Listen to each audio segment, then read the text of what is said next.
Second type of chemical reaction जो हम पढ़ने वाले हैं उसका नाम है decomposition reaction. Decomposition, already composition हो चुका है, उसको डीकॉम्पोजिशन करना है, मतलब उसको तोड़ना है। तो इसका क्या मतलब हुआ, there will be only one reactant which divides into two और मोर प्रोडक्ट्स। मतलब एक जो रिएक्टेंट है उसको हम तोड़ के उसको डीकम्पोज करके 2 या 3 प्रोडक्ट्स में बना रहे हैं। तो ऐसा जो रिएक्शन हुआ जिसमें इन रिएक्टेंट एक ही है लेकिन प्रोडक्ट 2 या 3 हैं, उसको हम कहते हैं डीकॉम्पोजिशन रिएक्शन। अगर डीकॉम्पोजिशन रिएक्शन को हम समझें तो वो उसके लिए कोई एक्सटर्नल एनर्जी की ज़रूरत होती है। बहुत बार ऐसा देखा गया है कि कोई ना कोई फॉर्म में एनर्जी की ज़रूरत होती है। तो अगर मैं हीट प्रोवाइड कर रही हूँ, सपोज मुझे किसी एक प्रोडक्ट को डीकम्पोज करना है तो मैं उसको फ्लेम पे रखती हूँ। अगर मैं फ्लेम पे रख रही हूँ इसका मतलब मैं उसको हीट प्रोवाइड कर रही हूँ और फिर डीकम्पोजिशन हो रहा है, तो उसको हम कहते हैं thermal decomposition. Thermal means heat. When I am providing heat from outside source and then decomposition is taking place, उसको हम कहते हैं थर्मल डीकम्पोजिशन। अगला टाइप का डीकम्पोजिशन है अगर मैं इलेक्ट्रिसिटी यूज कर रही हूँ, वो भी एक फॉर्म ऑफ एनर्जी है। अगर इलेक्ट्रिसिटी यूज कर रही हूँ और उस इलेक्ट्रिसिटी के कारण डीकम्पोजिशन हो रहा है, then I will call it as electrolytic decomposition. तो ये भी एक फॉर्म ऑफ एनर्जी हुआ जो हम यूज कर रहे हैं डीकम्पोज करने के लिए। और अगर मैं लाइट एनर्जी यूज कर रही हूँ या सनलाइट एनर्जी या कोई भी आर्टिफिशियल लाइट एनर्जी यूज कर रही हूँ डीकम्पोज करने के लिए, तो हम उसको कहेंगे फोटोलिटिक डीकम्पोजिशन। सो आपको डीकम्पोजिशन का अंडर 3 टाइप के डीकम्पोजिशन पढ़ने हैं। पहला थर्मल डीकम्पोजिशन, दूसरा इलेक्ट्रोलिटिक डीकम्पोजिशन, तीसरा फोटोलिटिक डीकम्पोजिशन।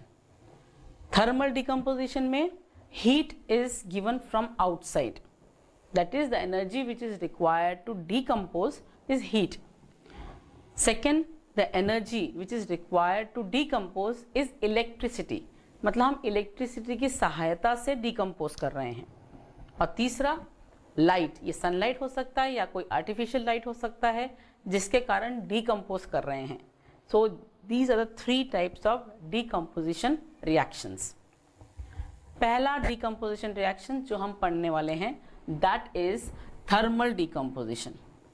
ये लेबोरेटरी में भी हम करते हैं। अब लेबोरेटरी में आपने देखा होगा ferrous sulphate, copper sulphate crystals जरूर देखे होंगे आपके स्कूल्स में।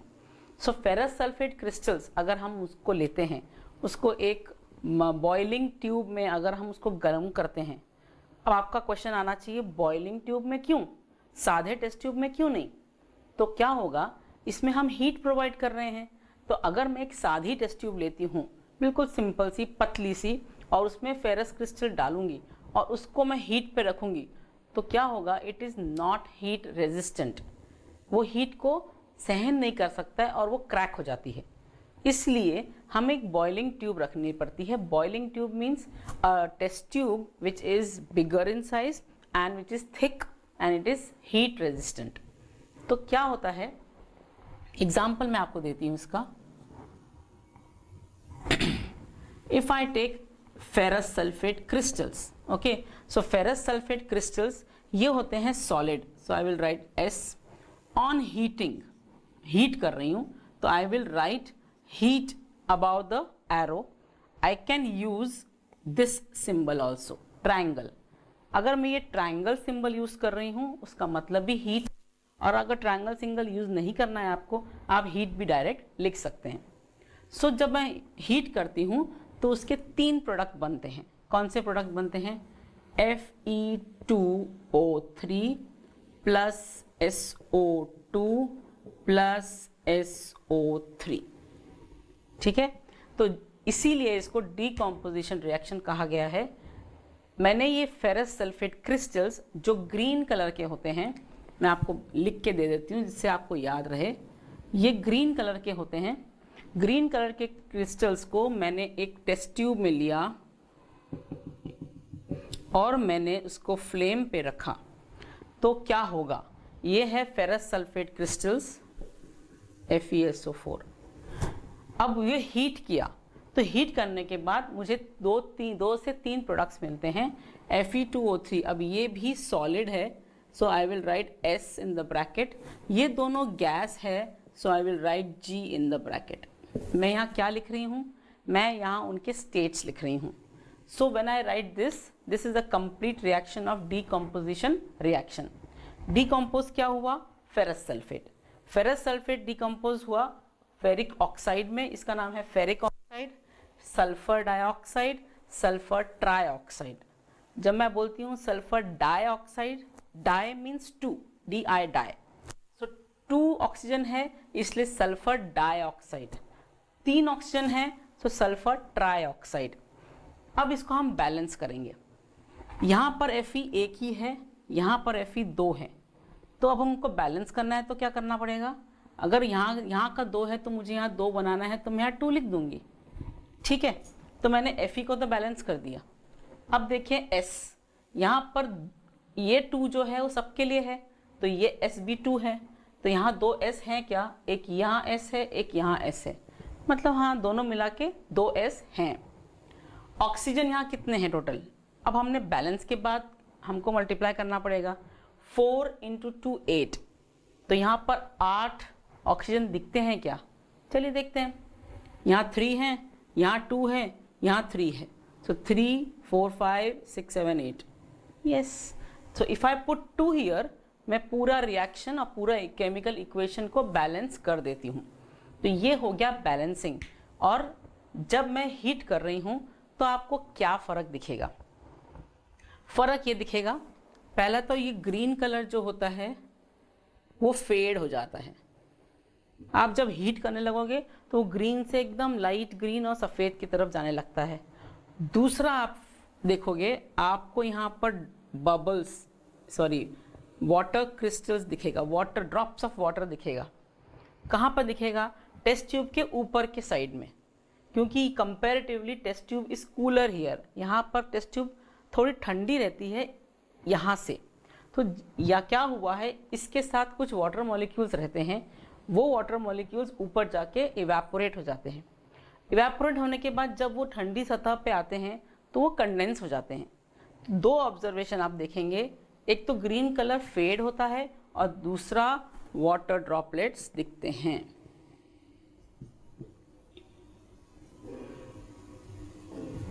सो वाटर ड्रॉपलेट्स जो दिखते हैं ये वन ऑफ द ऑब्जर्वेशन है। वाटर ड्रॉपलेट्स क्यों दिखते हैं? अब आपको रीज़न बताती हूँ। फेरस सल्फेट जो होता है उसमें कुछ वाटर मॉलिक्यूल्स अटैच रहते हैं। एक्चुअली उसका फॉर्मूला होता है FeSO4.7H2O।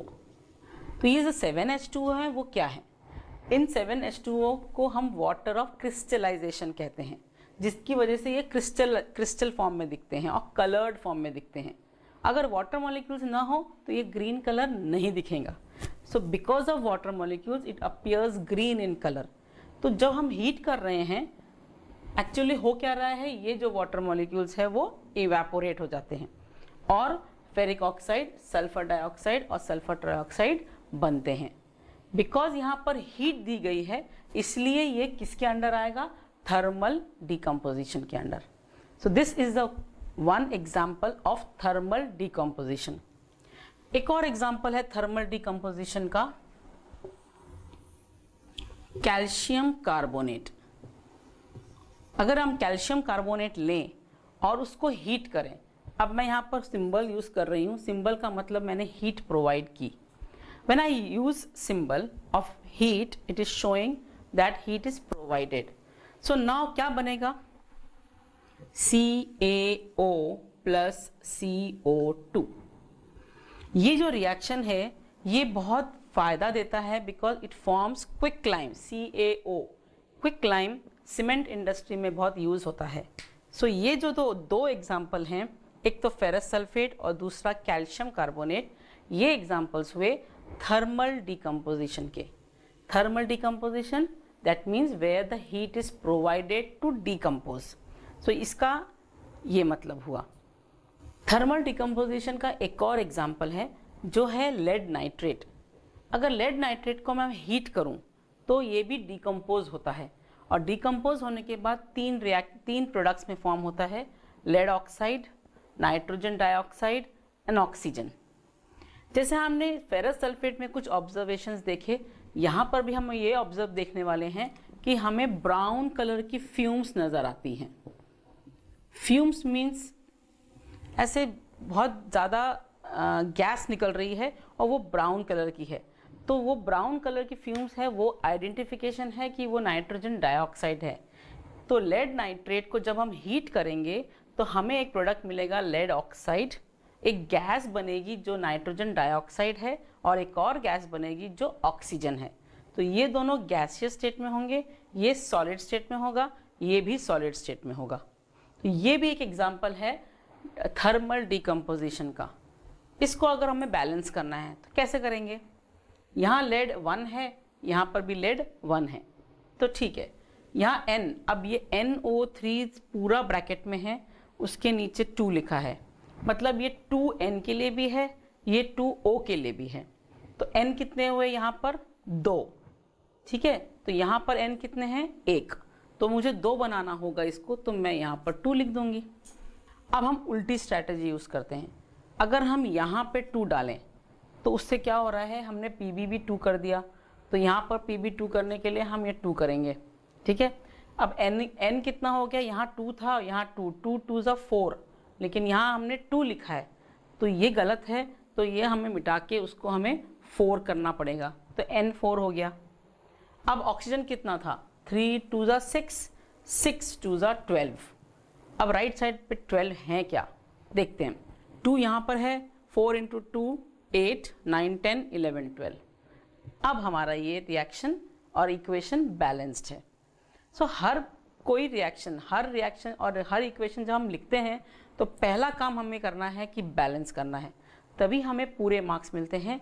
नहीं तो अगर आप बैलेंस गलत कर रहे हैं तो आपके आधे नंबर कट जाते हैं। सो ये हो गया 3 टाइप के थर्मल डिकम्पोजिशन। पहला एग्जांपल फेरस सल्फेट का, जो हम हीट कर रहे हैं तो बनता है फेरिक ऑक्साइड, सल्फर डाइऑक्साइड। दूसरा एग्जांपल कैल्शियम कार्बोनेट, इसको हम हीट कर रहे हैं तो calcium oxide and carbon dioxide. और तीसरा एग्जांपल है लेड नाइट्रेट को हीट कर रहे हैं तो lead oxide, nitrogen dioxide and oxygen. So decomposition reaction is heating of a reactant to produce two or more products. This is called as decomposition reaction, और उसमें हमने आज पहला वाला पढ़ा जो थर्मल डिकम्पोजिशन है। आपको और भी एक्स्ट्रा नॉलेज की ज़रूरत है, या एक्स्ट्रा क्वेश्चंस की ज़रूरत है, या एक्स्ट्रा एग्जाम्पल्स की ज़रूरत है, तो please visit our Pebbles SSC Maharashtra Science videos. You will get more information there and more examples, new examples which are different from your book. You can refer to Pebbles SSC Maharashtra Science. Pebbles Live.